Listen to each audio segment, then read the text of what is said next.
বলি গন্ধ নেই, এ তো ভাবতেও পারি না।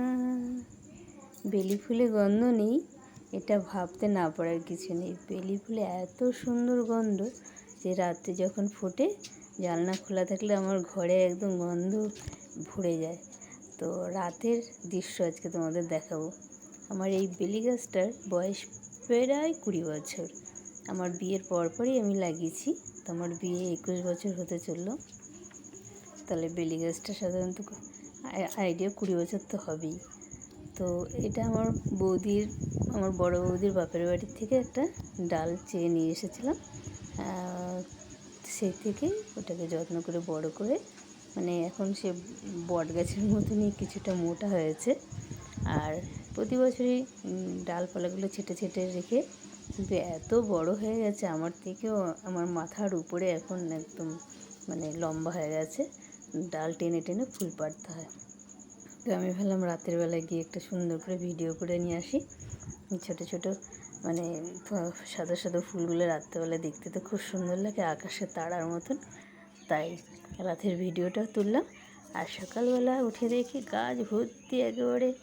তো ঘুম থেকে উঠে আমার প্রথম কাজ হচ্ছে চোখে মুখে জল দিয়ে, দরজায় জল দিয়ে ব্রাশ করে ফুলের সাজিটা নিয়ে বেরিয়ে পড়ি। দিয়ে এত বেলি ফোটে যে আমি তুলতেই হাঁপিয়ে যাই। তো এবার গাছে থাকলে রোদ উঠলে তো নরম হয়ে তারপরে ঝরে যায়। সেই কারণে আমি সব ফুলই তুলে নিয়ে আসি। তো তুলতে মানে সাজি তো ভরেই যায়। তো প্রথমে বেলি ফুল তুললাম। তো এক হাতে সাজি, এক হাতে ক্যামেরা। আর ফুল তো একটু আস্তে আস্তে তুলতে হয়। আমি একটু তাড়াতাড়ি তুলছি যেহেতু এক হাতে ভালো করে ধরা যাচ্ছে না। গাছটা টেনে ধরে আর এক হাতে তুললে ভালো হয়। তো আমি একটু মনে হচ্ছে যেন গাছের ডাল ছিঁড়ে ফেলছি, কিন্তু তা নয়। এক হাতে যেহেতু ক্যামেরা ধরে রেখেছি। তো বেলি ফুল তোলার পরে পিছনে চলে এসেছি। পিছনে আমার জবা ফুলের গাছ, লাল জবা আজকে 4-5টা মনে ফুটেছে, সেটাও তুললাম। দিয়ে সব বেলি ফুল মোটামুটি 1-150 তো হবেই। আর জবা ফুল নিয়ে সব ফুল নিয়ে ঘরে এসে আমি কুয়োর থেকে ঠান্ডা জল তুলে ফুলের উপরে দিয়ে রাখি। কেন পুজো দিতে দিতে 10টা বেজে যায়।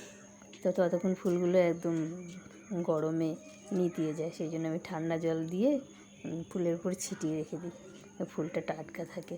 আর ঘরে যখন সাজিটা রাখি তখন ওই ফুলটা টাটকা থাকে তো, আর এত সুন্দর গন্ধ, গোটা ঘরেই যেন সারাক্ষণ গন্ধ থাকে। তারপরে যখন সকালের সব কাজকর্ম সেরে স্নান করে এসে ঠাকুরদের সব ঠাকুরকে আমি বেলি ফুল দিয়ে পুজো দিই। বেলি ফুল আমি যেরকম আমার বাবাও খুব ভালোবাসতো বেলি ফুলের গন্ধ, আর আমারও ভালো লাগে। আর ঠাকুরদের তো আশা করি খুবই ভালো লাগবে, এত সুন্দর সুগন্ধ। হ্যাঁ, প্রকৃতির একদম এটা কোনো আর্টিফিশিয়ালের কোনো ব্যাপারই নেই, সবই ঈশ্বর প্রদত্ত। তো ঠাকুররাও খুব সুন্দর করে আমার মনে হয় আমার পুজো প্রার্থনা গ্রহণ করে। তো তোমরাও দেখে বলবে আমার বেলি ফুল গাছটা তোমাদের ভালো লাগলো কি না সেটাও কমেন্ট করে জানাবে, ঠিক আছে? আর এরপরে আরও বেশি ফুটবে বৃষ্টি হলে, তখন আবার আরও সুন্দর করে ভিডিও করে তোমাদেরকে দেখাবো, ঠিক আছে? প্রত্যেকে কমেন্ট করবে, শেয়ার করবে প্লিজ। আর আমার চ্যানেলটা সাবস্ক্রাইব করতেও ভুলো না। তোমরা আমার সবথেকে কাছের বন্ধু, ঠিক আছে? Thank you.